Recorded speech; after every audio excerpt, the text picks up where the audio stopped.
All right, Rock Rally here on 98.7 The Fan on a Saturday morning. We're live and local. I'll take you till noon. Then the Pants Party comes in. With me is longtime sports anchor in Tampa Bay, Bob Alvarez. You getting used to this? It was like riding a bike. You came right back on, no big deal, right? Yeah, it's exactly riding a bike. You know, it's you miss this thing. Television is something in your blood, isn't it? Yeah, exactly. And I know a lot of professions are that way, but I didn't do a lot of professions. I know this television and radio thing. Once you get in it, it gets in your blood. It might thin a little, but it's still in there. Now we have an hour to go, and it's going to be you and me. We're going to hit on these topics. We'll keep the phone lines open. We are going to very quickly later in the hour go out to Dallas. Ryan Bass from Bright House Sports Network is there covering the Final Four. Where do you want to start in the 11 o'clock hour? Can you figure it out why here in Tampa Bay the Rays have the lowest attendance in the league and they have a winning product? And everybody, we've heard all the same answers. They don't like driving over the bridge, blah, blah, blah. If you put it into Tampa, it's going to win. I'm sure you have an opinion on that. Oh, yes, I do. I can see it in your eyes. Wait until after the break, right? I can see it in your eyes. Do you have an opinion on what Boomer Esiason and Mike Francesa had to say about a father that stayed this paternity and it's a gimmick and they should hire a nurse? Yeah, those two guys are idiots. Okay. So Bob Alvarez is here. If you want to chime in, you can gladly get in. And we're going to get into that. Again, we will get the very latest on the Final Four. You like that, though, the Final Four? And oh, yeah. Troop, man, yes, I do. Time, ready to talk. All right, he's ready. He's ready. Bob Alvarez is here. 1 hour to go. Rock Rally Show. This is Sports Radio 98.7 The Fan, and we encourage new listeners. So here are our numbers, 888-987-987. We'll roll on. This should be a good hour here on 98.7 The Fan. Alrighty here, what's happening? Happy Saturday to you. Rock Roddy here in the air chair along with my buddy Bob Alvarez, longtime sports anchor here in Tampa Bay, and you haven't had a chance to hear him in a while. Alrighty, let's start with, and I've been giving this all day, and in talk radio, you know how it goes, Bob. You're in your car, you're out. It's called time spent listening, and it's usually not a lot. But I just wanted to make a comparison on TV ratings and also Rays attendance. So 2 times this week, head-to-head, regular season games. We know how the Rays season just started. I'm not talking about opening day now. It's the first week, and then the Lightning in their run here, playoff push. Okay, and they already clinched the playoff berth. On Tuesday, the Lightning drew 18,000. The Rays drew 11,000. The Lightning TV ratings on Tuesday night, 0.9. The Rays TV rating Tuesday night, a 5.4. You know ratings, that's a big difference. Oh, yeah.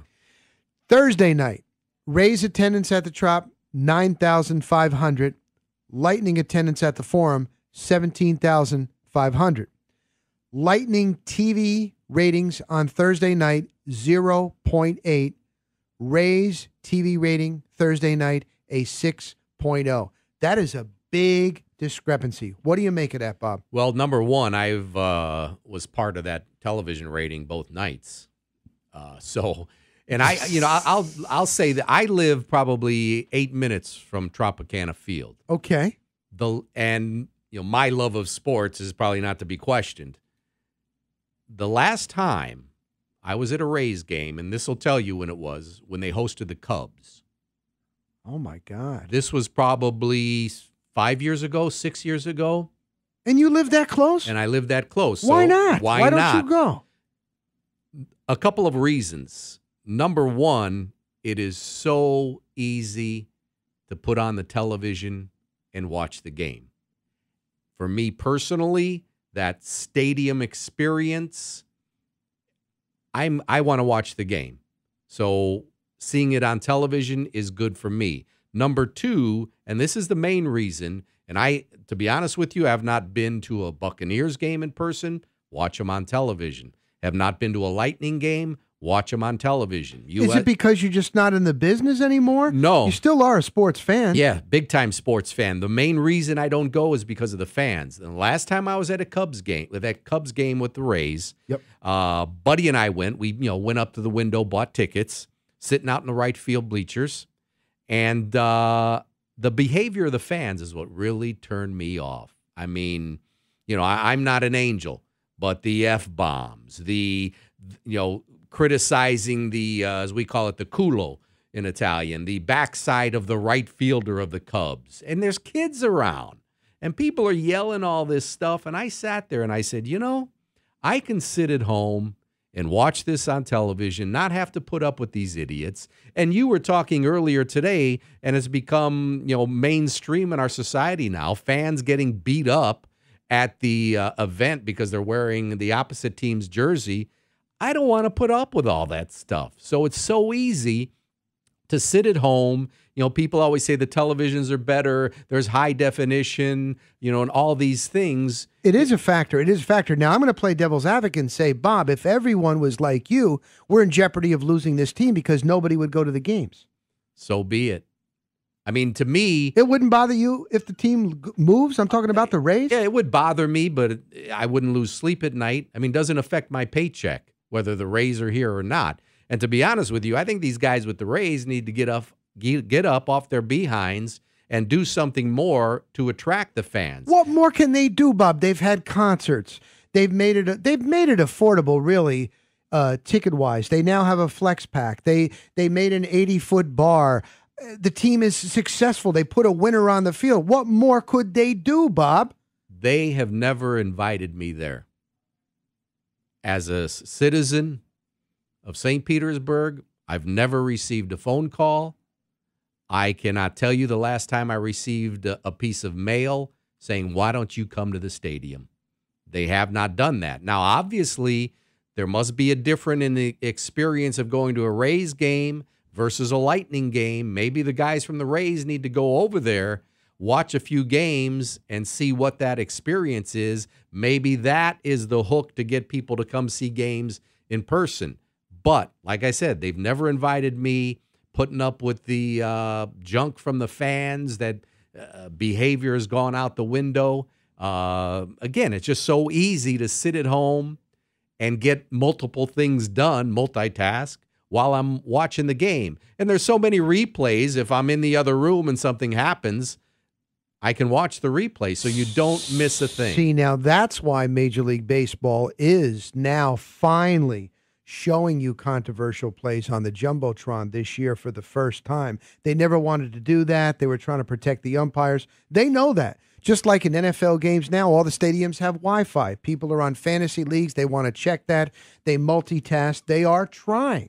But I understand that the big screen TV experience, you don't have to go. But if everybody was like that, Bob, we wouldn't have any teams that would play in front of nobody. You see what I'm saying? Yeah, no, I agree. And if you want to jump in here, by the way, and talk with Bob, 888-987-987. Okay, continue. No, I agree with what you say. If nobody goes, we'll lose the team. Well, if nobody's going to the games, then although the TV ratings are high, I guess on one hand you could say there's no interest in the team, but you could argue that. Why are there big ratings? But, again, the reality of the situation that people have debated here for years, why don't people go to the stadium? And I've told you why I don't go. A, it's easier to stay home. I don't have to hassle with the parking or whatever. And again, to me, honestly, the big thing is dealing with the fans. I don't have to deal now with that you're stuff. A Cubs fan, right? You're a Cubs fan, right? Yes. I'm sure you've been to Wrigley many times. Yes. Is there a difference between the fans, Cubs fans? You telling me you don't see once in a while fans getting drunk and using that language maybe at a Cubs game? Yeah, I'm sure it happens. But to be honest with you, I haven't been to Wrigley Field in probably 15 years. And the last time I was there, I was I don't know what they call it now, but beyond the bleachers, the homes now that have the bleachers on the roofs. That's where I was. But again, it may not sound petty, it may not make sense to the people that are listening to us.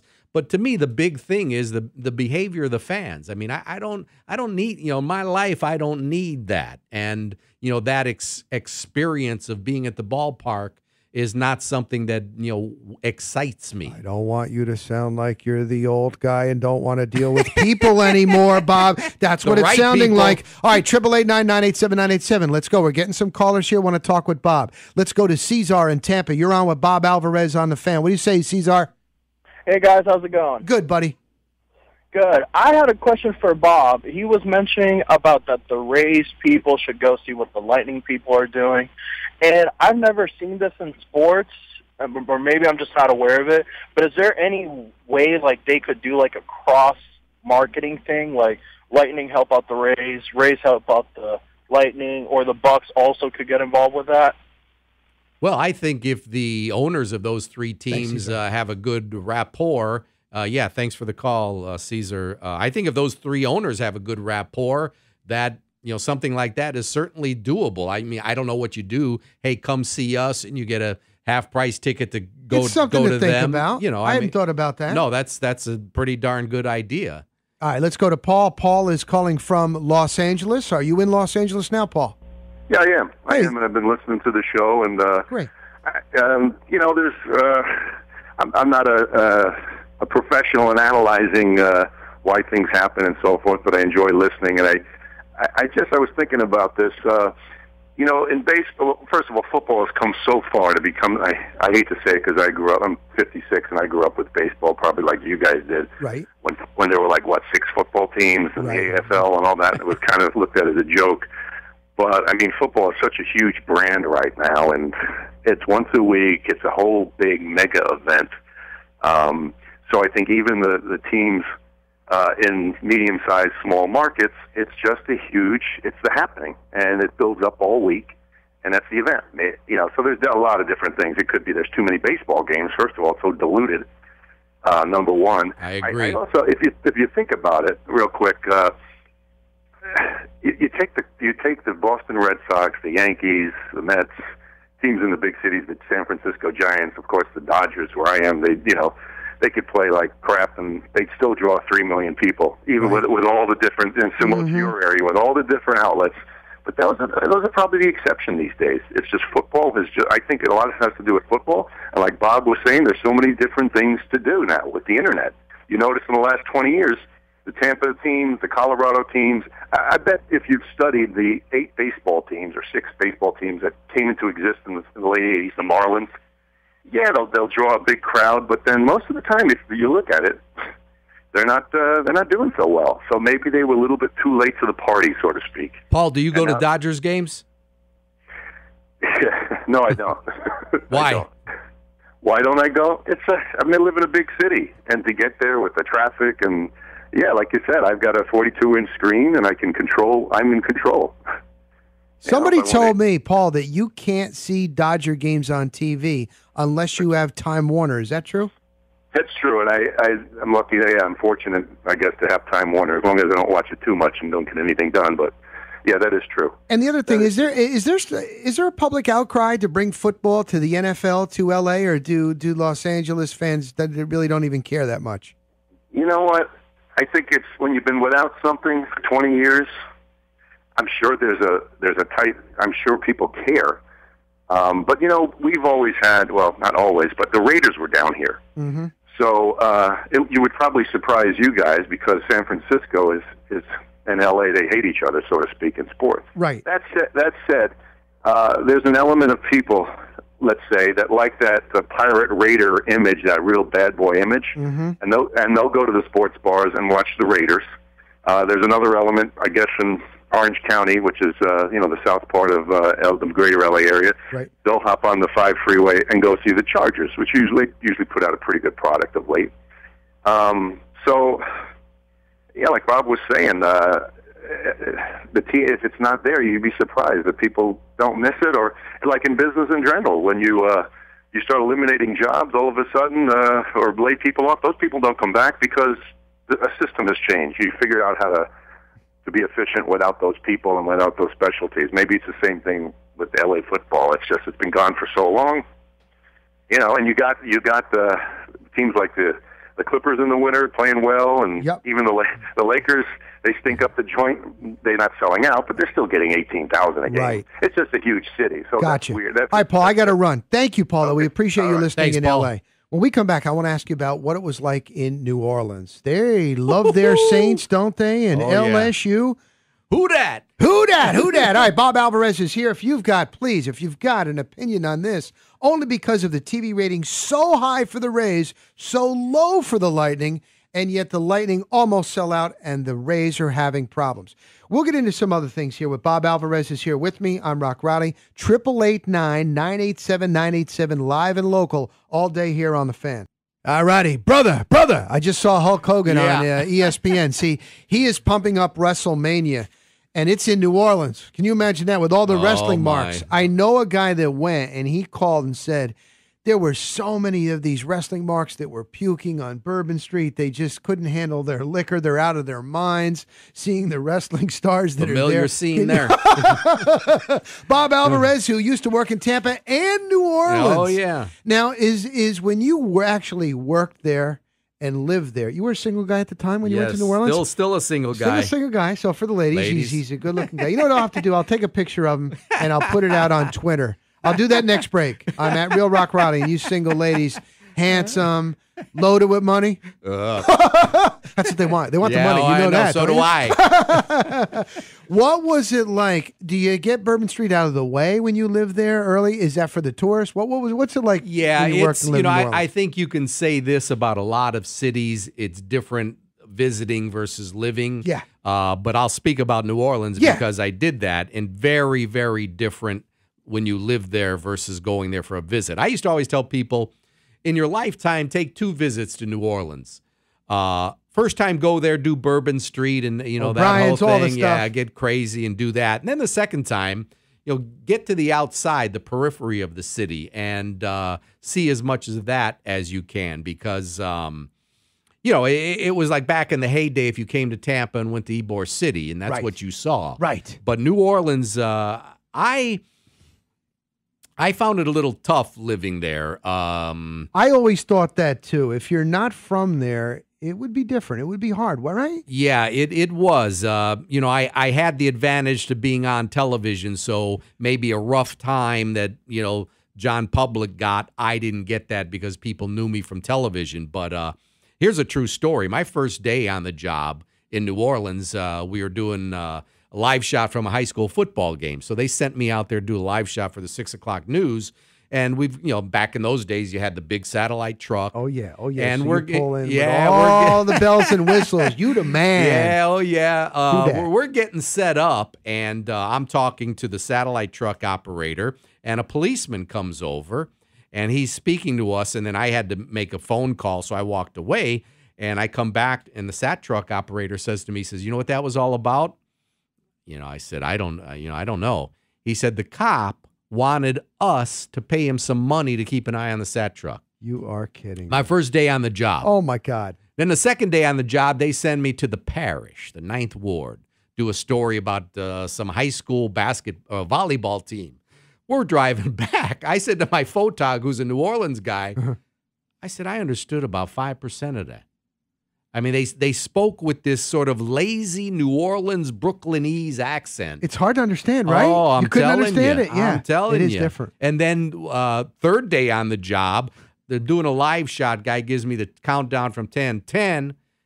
Thank God I happened to ask. I said, how do you pronounce this city? Is this Nagadoches? How do you say this? Yeah. He said, no, man, it's Nagadich. 2, 1. Boom. Oh. You're new in the market. You don't want to get that wrong. Yeah. So it was, there was a lot to learn. In New Orleans, a lot of people are born, live, and die there. Yeah. So their roots are very deep. The people that leave usually come back. So things like high school football, high school sports is very, very big because your aunts, your uncles, grandmas, great grandmas are still there in New Orleans. So very big, very important. So there were a lot of more than any other move I'd made in this business. There were a lot of adjustments to make, and as I said earlier in the show, we used to do a cooking segment at our television station. So the good thing was you were able to meet the chefs, which in the beginning I didn't realize what a big deal that was.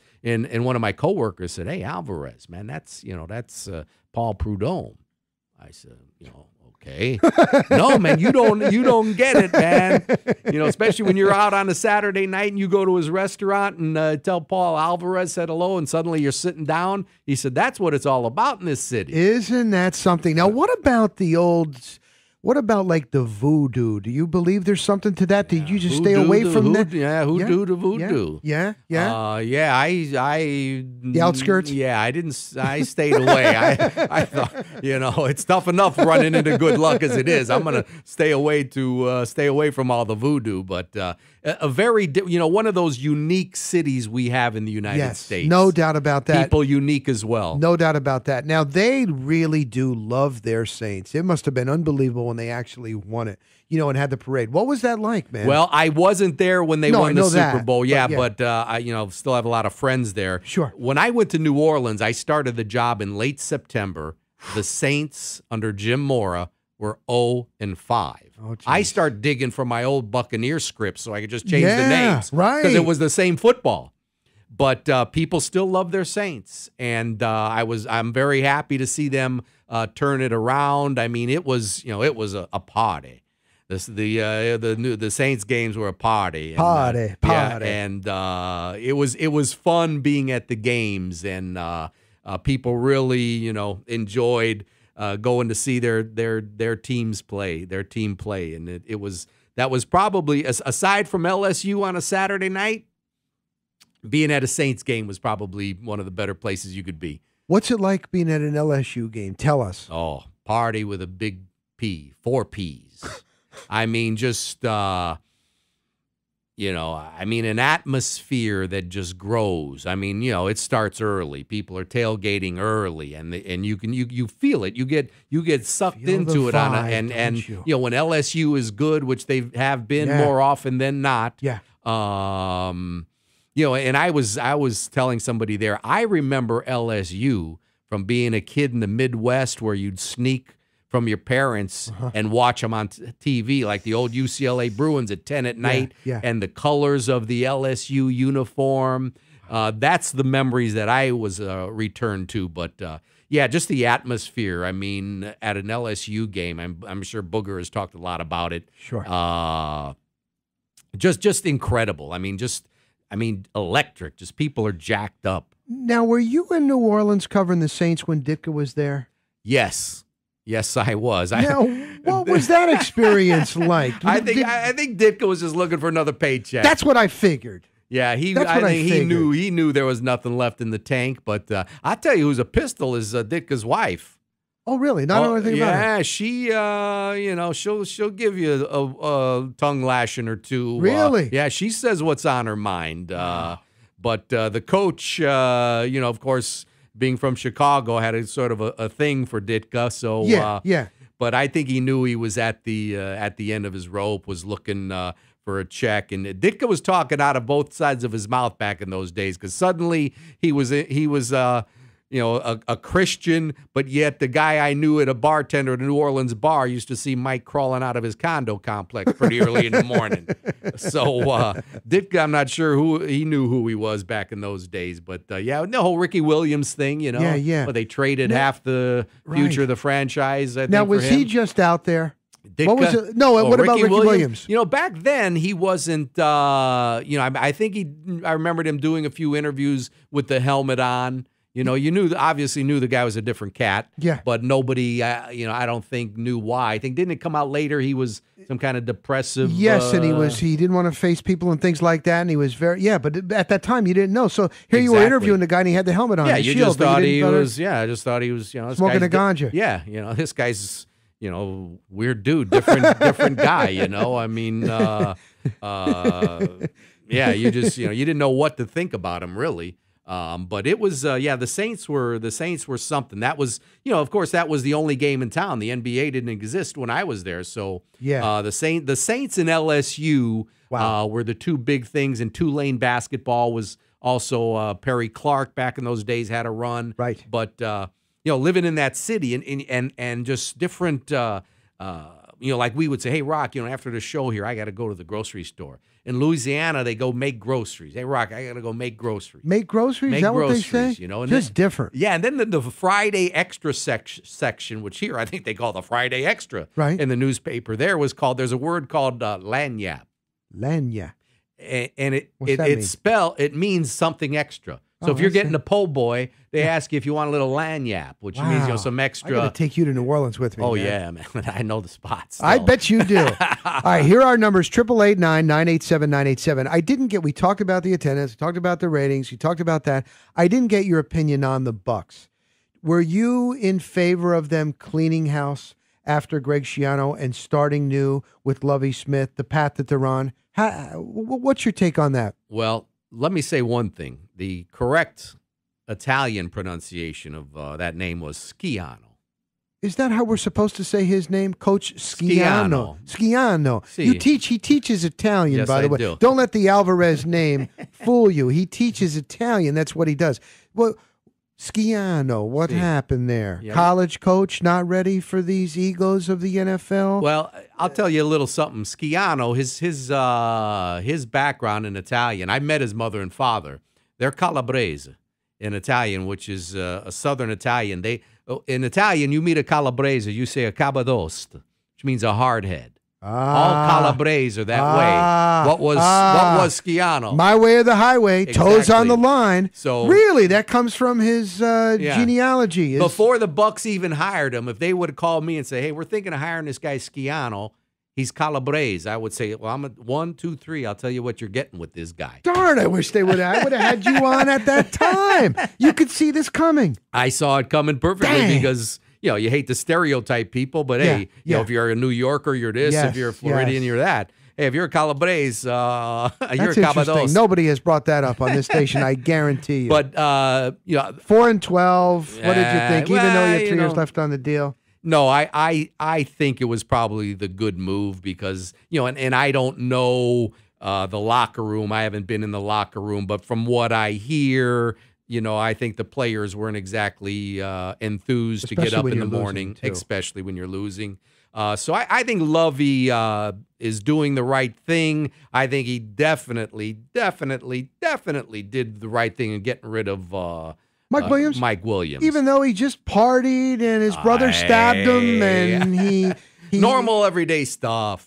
No, to me, Lovey, I look at it this way. If you have a new general manager come into CBS Radio, regardless of what he was in New York, he's got to let everybody know what he's going to be here in Tampa.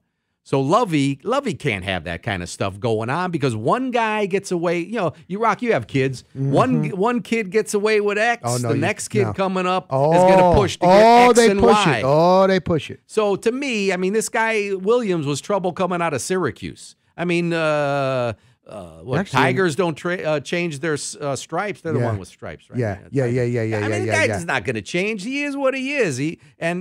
That guy Williams should be knocking on Schiano's door saying thank you. He kept him around and gave him the money, but the guy was trouble from the get-go. What was he going to be? And I think Lovey had to say, hey, sorry. What do you think about the quarterback situation? They have Glennon last year. He puts up really good numbers for a rookie coming in after Freeman. They bring in the veteran McCown.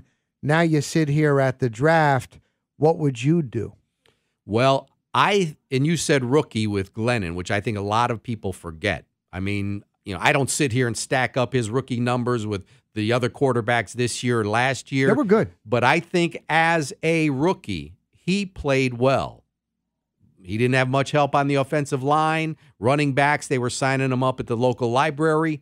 So I think as a rookie, he played well. I think he deserves a chance to be the quarterback. Very smart move. Bring in a veteran with experience who played well in Chicago. He played very well in Chicago to back him up or be the starter. Now, with the draft, I'll tell you what, I was so on Manziel, and I don't even know if he'll be there for the Bucs or anything like that, but just to talk about him for a moment. But I watched some of that Gruden special the other day with that kid.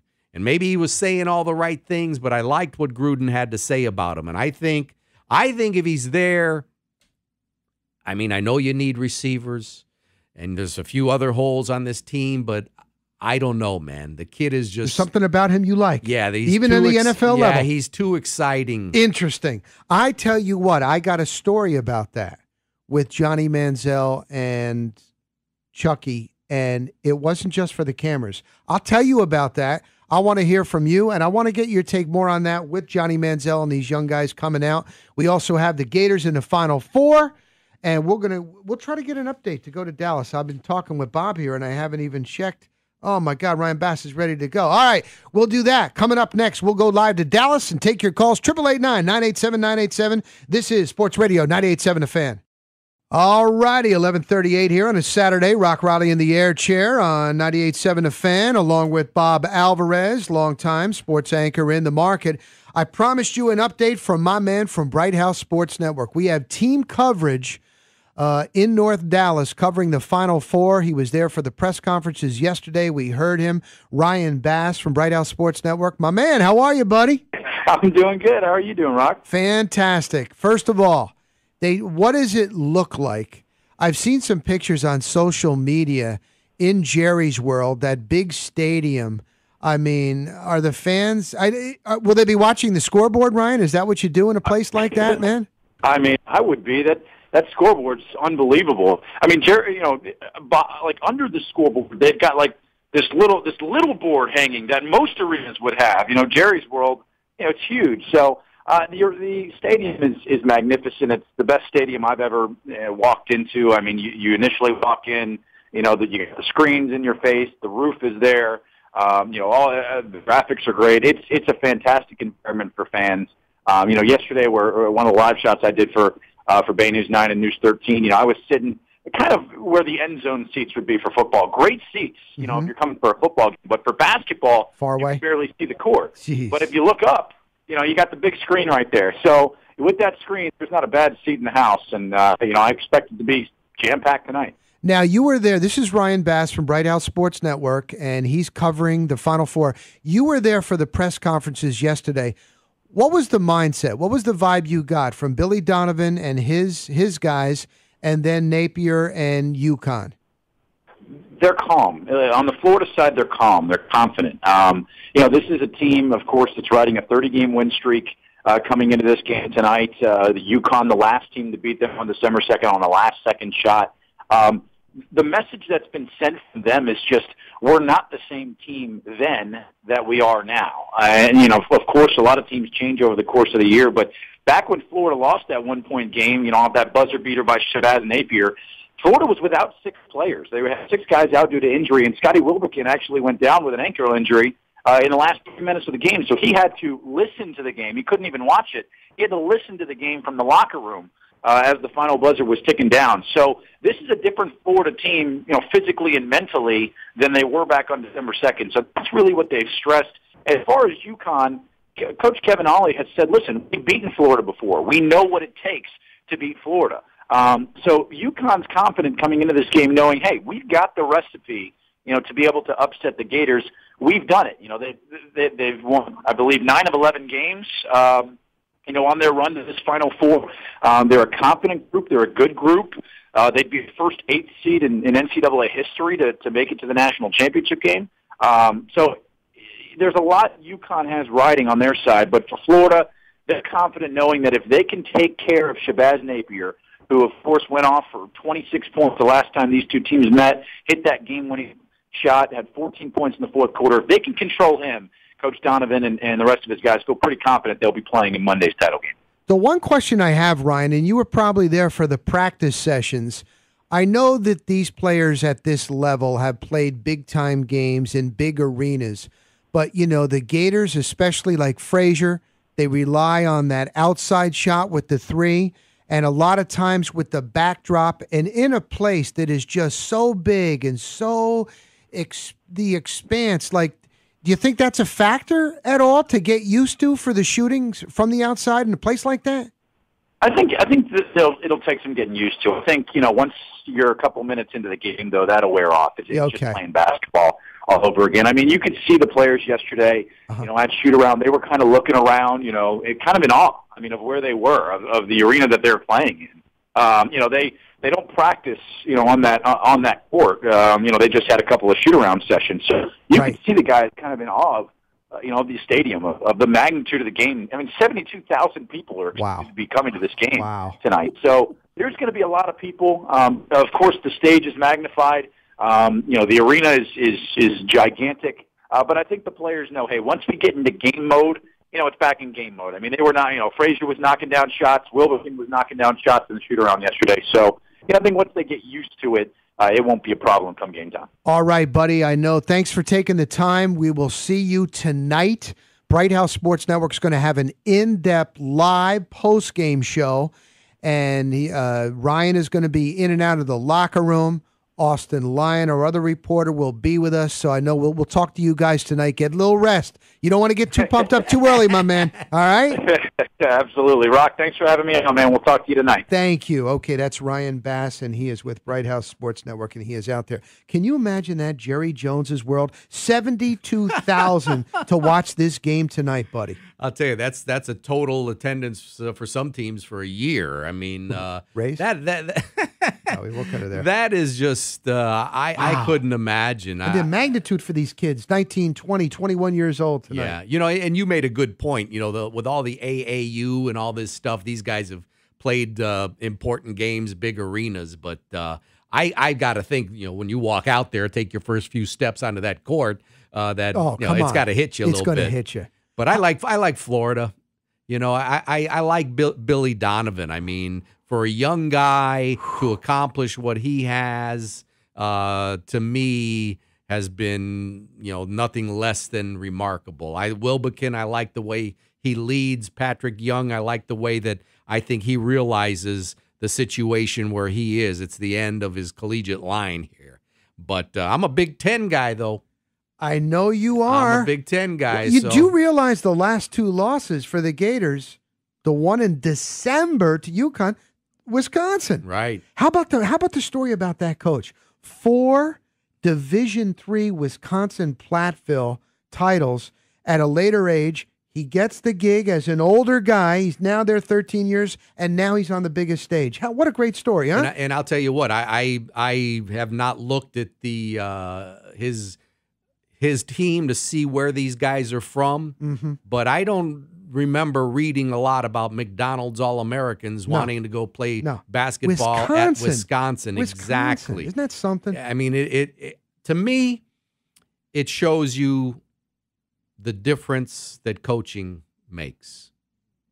And I always look back and the days of Bob Knight at Indiana, a lot of times he didn't have the best players on the face of the earth, but through his coaching, they won games. And that's what I see from this guy at Wisconsin. I mean, an incredible story. Yeah. And, that movie White Men Can't Jump, I think that's not true anymore. Because you watch Wisconsin play, and it's a pretty vanilla team out there. No, there's no doubt about that. There was a shot on ESPN.com, the front page the other day, and this kid, man, he was soaring above. He was holding on to the rim. It was something else. Bobby Knight. Now, did you have to deal with him a little bit? Yeah, you had to deal with him a little bit. Yeah, what a son of a gun, man. Yeah, his way or highway, big time. But but then again, back in that era, I mean, you and I growing up, hey, a coach got in your face, a coach, maybe smacked you, but that was the era. For his era, I mean, he got the job done. 3 national championships from 76 to 87, and they could have won it in 75. They had one loss that year, and that was, their Scott May, who turned out to be an All-American, broke his arm, and they lost by, I think, a point or 2 in the semis, maybe it was. So they might have had a stretch of going undefeated for 2 years, but Coach Knight, tough guy to deal with. I wish he would reconcile his differences with Indiana and go back there and let them pay him that last tribute. But he's a hard-headed guy, man. I don't know. I'll never forget, and it was years ago, and I was with the FNN, and they sent me to the Big Ten Media Day in downtown Chicago. So I fly out there, and I meet my camera guy. He was a freelance guy, and we get ready, and they had the podium, the dais, and they had the names, and the big thing was, is Bobby going to show up? Half the time, he doesn't even show up for this. He can't stand it. He doesn't want to do it. He doesn't show up. And then the word starts spreading. Bobby Knight's here. So I'm like, all right, let me check this thing out. He goes up there. They start taking questions. Bobby Knight takes the newspaper, puts it right out in front of everybody, right out in front of his face, and like, I'm not even going to participate. I said, what a son of a gun this guy is. But he got the job done. He did, and it was interesting back in the day, his television show. I mean, again, it wasn't I can imagine. the shows that we see these days. Yeah, what was that like? The guy that was the guy that was hosting the show. Afraid to They'd roll the open. Oh, welcome to the Bob Knight Show, Coach. You beat Northwestern by 30 on Saturday. Knight would talk 10 minutes to the break, and then the guy would come back, ask him one more question, and then Knight would talk another 10 minutes. So it got me thinking. This work he does for ESPN. Yeah. Could you imagine being the guy that had to teach Coach Knight television? Are you kidding me? Could you imagine? Can you imagine that? That son of a gun. All right, we'll continue. We're going to put a wrap on this. Bob Alvarez is with me. He was a long-time sports anchor here in the Tampa Bay area. If you want to get in a question, I'll sneak you in. You got to get in it real quick. Pants Party is coming up next at noon. Our number's 888-987-987, and we'll continue live and local today on Sports Radio 98.7 The Fan. All righty, we're wrapping this baby up. 3 hours went fast. Pants is going to come in here. Bob Alvarez has got a solution to speed up the game of baseball. Now, Bob likes baseball all the time. He's like, it's boring, it's slow. Bob Alvarez has a solution no one has ever heard of. All right, what is it, Bob? Okay, you got a guy on first. The pitcher is going to throw over there a million times to try to pick him off. I say per batter, let's say you limit the pitcher to 3 throws to first. I love that. After the third throw, then you limit how far the guy can lead off. Because now after the third throw, you rely on the speed of the runner, arm of the catcher, and you bring some excitement back in the game versus that boring throwing it over to first base. And I love baseball. Played high school baseball, then I discovered beer and chicks, and there went my career. But that happened to me too. It's boring. That's what happened to me too. No, now that's good. How did you come up with that idea? You were bored one day? Yeah, bored watching baseball. There was no chick there, and he was drinking a lot of beer. Yeah, that's how it came out. And one last thing I want to say, because I know we're getting close. Yeah. Football. They're not worried about the safety of these players. This has been my thought. With the accuracy of these guys, you know what? Instead of eliminating kickoffs or whatever the heck it is they want to do, if you kick it in the end zone, ball comes out to the 35. These guys are good enough to kick it to the 5, kick it to the 0-yard line. Because to me, one of the most exciting plays in football is the kickoff return. And you got the Super Bowl. Everybody's in a frenzy. Super Bowl starting. Any game, a normal Bucks game. Everybody's in a frenzy. Kickoff. Opening kickoff. Goes into the end zone. Lets the air out of the balloon. It does. I like that. All right, now I want you to meet Pants. This is Jeff Pantridge. He is with Mark Ryan on Out of Bounds and Company. And he does his own thing on Saturdays. So how are you doing, Pants? Good. Rocco, of course, I was listening all morning. Thank you, Pants. Someone is. A lot of the show prep I do is actually listening to other shows. No, I do too. You never know. On the Fan, I always listen to Kirk and Dinger, Justin and Jim, Burger and Rich. I listen to you every Saturday. And that attendance stuff with the ratings fascinated me. I'm going to leave it out, man. And that's the truth. That is the truth. Isn't that something? Absolutely. What does that mean? I really want to try to break this down. Awesome. I think we can figure this out. We're all smart people here in Tampa Bay. We can figure out what the problem is. It can't be that hard. We're gonna get some people to go to that stadium or go to some stadium somewhere. But we're definitely gonna get into that for sure. Awesome. And you take us up live and local right up until the games are on our air here today on 98.7 The Fan, right? Yes, sir. Yeah, 3:30 pregame with Florida and UConn. Now, both games tonight, and we'll have the national championship game as well on Monday. now you are a Gator. Oh yes, I am. Are you going with your heart or what you think is going to happen tonight? I'm going with tonight. I think the Gators win, but I'm going with my head. I think Kentucky's going to win the whole thing. I honestly Do you really? I think Calipari they're and on a his. roll right now, and I think they have the most talent in the field. What about you, Bob Alvarez? Well, Kentucky has to beat Wisconsin, I think. Oh, you think that you think Wisconsin could surprise Kentucky I think tonight? Florida's going to win it all, though. And then Florida, Wisconsin. But I think these boys up in the cheese land of I think they got a little something behind them here. Well, we'll see. It's going to be something else. Did you hear Ryan Bass on? There's 72,000 fans in Jerry's World for this. and he did a live shot, which was like it would be in the end zone for football right there. He said the court was so far away, man, in the background, and everybody's just going to pay all that to be there and just watching it up on the big Jerry's World thing. Isn't that something? You got to be at the party, though. The party. Yeah, no, the party. It's just like we have a couple of wrestling marks that are at WrestleMania in New Orleans. Oh, yeah. And he called last night and said, his friend said he saw at least 5 wrestling marks puking on the street because they can't handle their liquor and they're out of their minds seeing like Hulk Hogan is there and John Cena is there. And it's just unbelievable. So that's a party. And I was loving the New Orleans stuff earlier. Oh, You like thank that? you. He lived there, yeah. I spent a month there one night. Did you? It's quite a town. I've been there 5 or 6 times. Yeah, I love it. it's worth a visit. The food, the people there are genuinely nice. The food is good. And the party's always going on. That's great. So, Pants, you're coming up next all the way right up until our NCAA Final Four coverage. Yes, sir. I love that. Hey, give yourself a plug. You teach Italian, don't you? I And teach you've been doing this. conversational Italian the last 10 years. I do classes where we include dinner and wine. I do private lessons, and my website is www.learnitalian.us, and that's S as in Sam. He's Alvarez, but he teaches Italian. Mamma Italiana. How about that? Hey, I appreciate it, man. Thank My you so pleasure, much, buddy. Rock. I owe you. You're a good man. You brought me on 44 years, 44, and nobody knew me then. Hey, listen, my man Carell, thank you. Evan, it's a pleasure. To everybody, thank you. Pants Party is next. Keep it right here on 98.7 The Fan.